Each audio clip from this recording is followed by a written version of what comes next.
Hello and welcome to the history of Babylon 5. Today's episode will be covering Talia Winters. And here we go. Talia Winters was a commercial telepath rated P5 and the second Psy-Corps licensed commercial telepath assigned to Babylon 5. Talia Winters was born in Vienna on Earth in 2233. Her telepathic abilities manifested at age 5. And the law required that she be taken by the Psy-Corps to be raised and trained by them. She was tested for telekinesis, but her test results were negative. Upon her arrival, she had a difficult time adjusting to her new environment. She was assigned an older woman named Abby, who served as her big sister, which greatly helped her adjust in the first year. As with most members, she became extremely loyal to the Psy-Corps, unaware of its darker aspects. While training, she met and befriended Lita Alexander. Their association lasted about 6 months. Later, at the Psy-Corps Academy, Winters had a relationship with Jason Ironheart, one of her instructors. The two would share a deep bond for many years. Despite their connection, the Psy-Corps placed her into an arranged marriage with Matthew Stoner, as they were a match likely to produce a more powerful telepath offspring. The marriage occurred quickly, and she soon discovered she did not care for Stoner. Inexplicably, Stoner managed to find a way to leave the Corps. Once he did so, he disappeared and the marriage was annulled. After leaving the academy, she briefly worked with convicted criminals that were to have their minds and personalities wiped.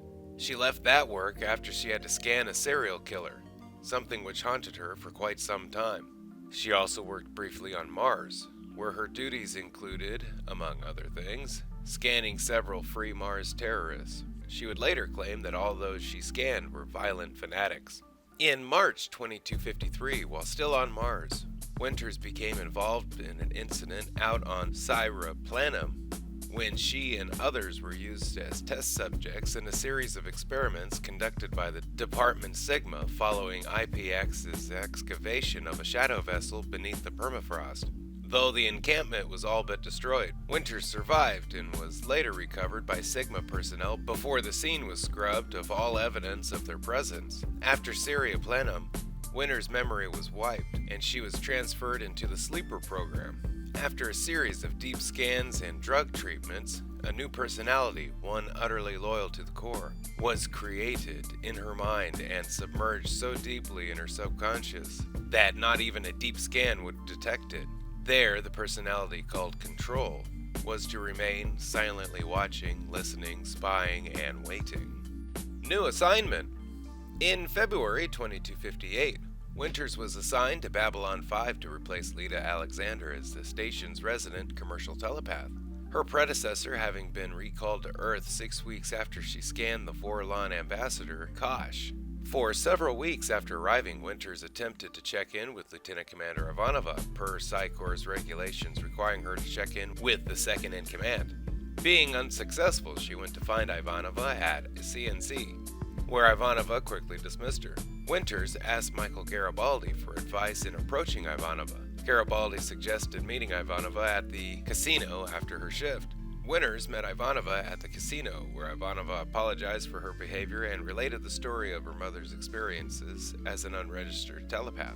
Later, an accidental telepathic contact with Ambassador Lando Malari revealed his intent to murder Jacquard during the Ragish III incident. She then went and warned Garibaldi of Malari's intentions. Winters acted as a mediator for the station, as well as strictly commercial.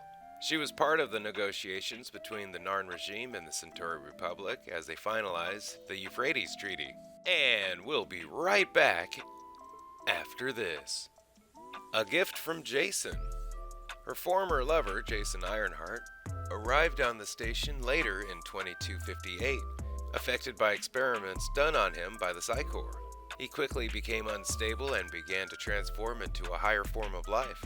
Winters helped him evade a pair of Psychops, Alfred Bester and Miss Kesley, long enough for his transformation to be complete. After his transformation, he secretly gave Winters the gift of telekinesis. Thanks to Sinclair, Winters was not reprimanded by Bester for her involvement. In mid-2258, Winters was approached by Ambassador Kosh of the Vorlon Empire to mediate a series of talks with a strange being named Mr. Abbott. Upon discussing the offer with Kosh, Winters said that she would assist, but there were a number of clearances to be obtained first, as well as the matter of Winters' fee for services. In response to her concerns, Kosh answered that all the details had already been arranged, including a generous payment. However, Winters was surprised when she realized Abbott's mind was completely blank. The talks confused her all the more, as Kosh and Abbott merely spoke in a series of riddles. During their final talk, she began to have flashbacks to a scan she had performed on the mind of a serial killer, a terrifying experience. Abbott removed a data crystal from his own brain and handed it to Kosh. The Vorlon cryptically responded to Winters' question regarding its contents.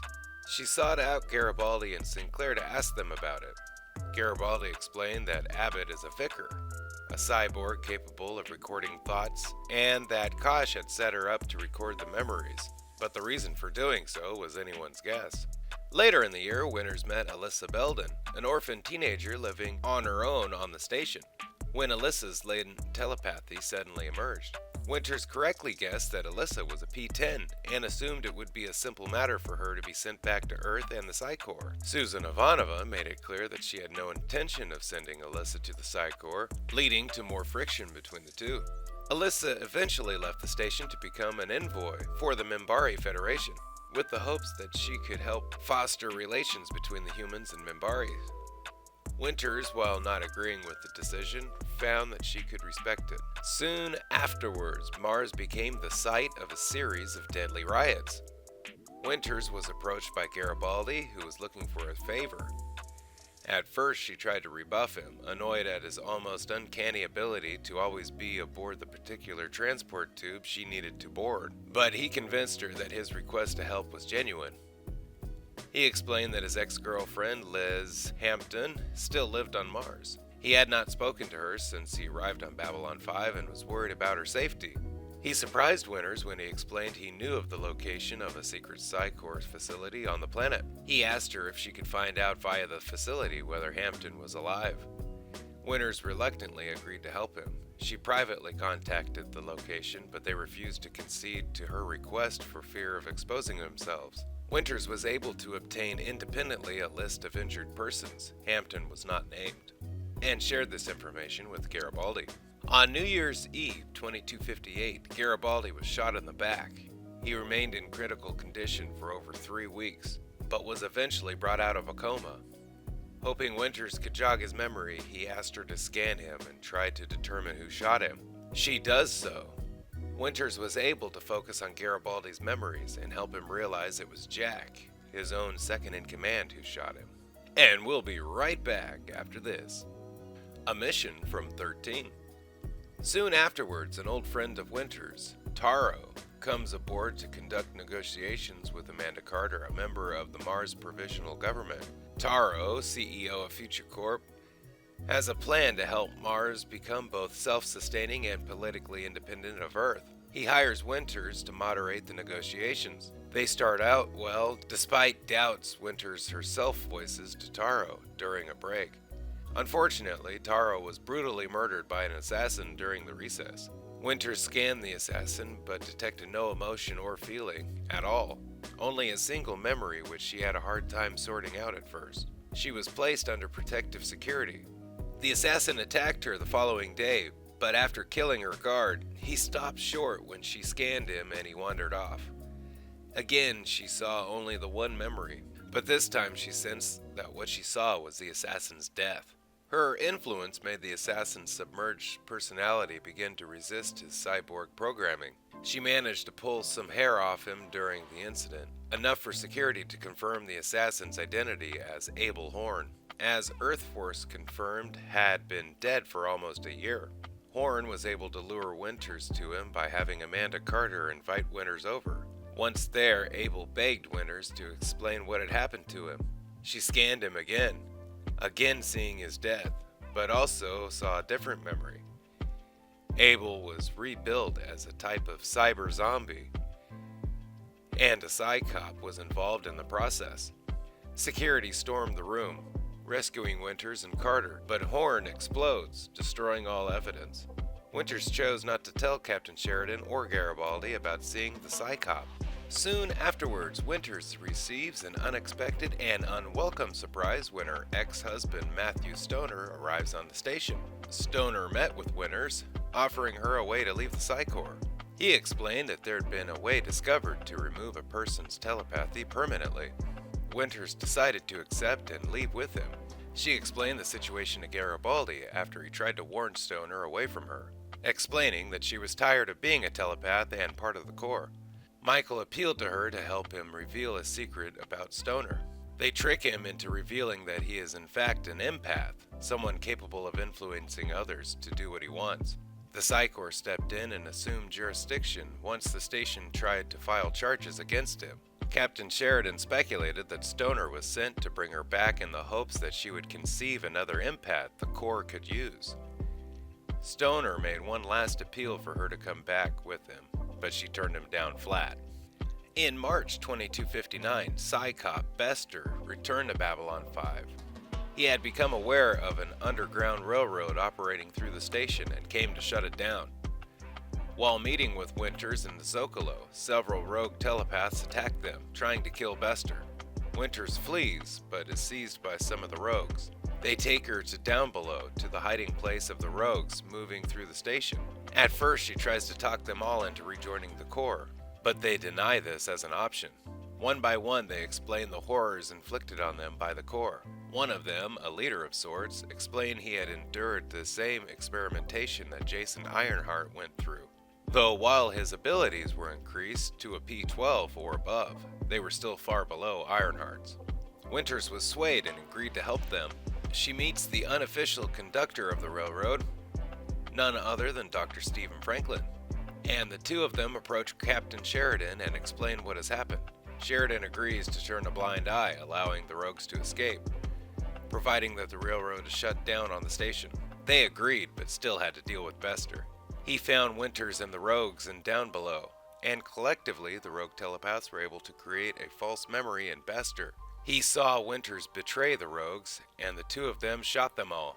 The telepath Lurker warned Winters that Bester could scan her and learn the truth, but Winters was confident that her growing powers were enough to block his casual scans.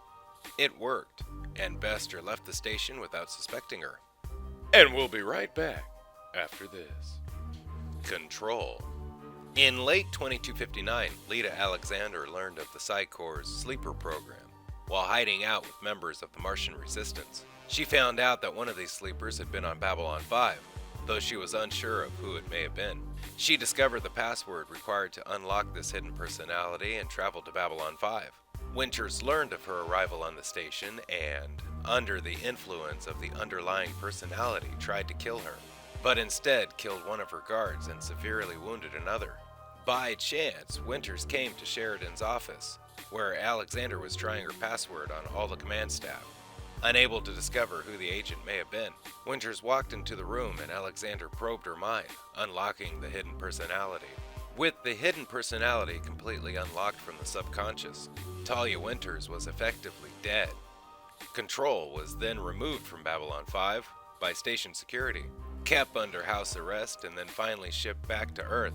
Alfred Bester suggested later that she had been studied and dissected, though this may have been a ruse to provoke Garibaldi.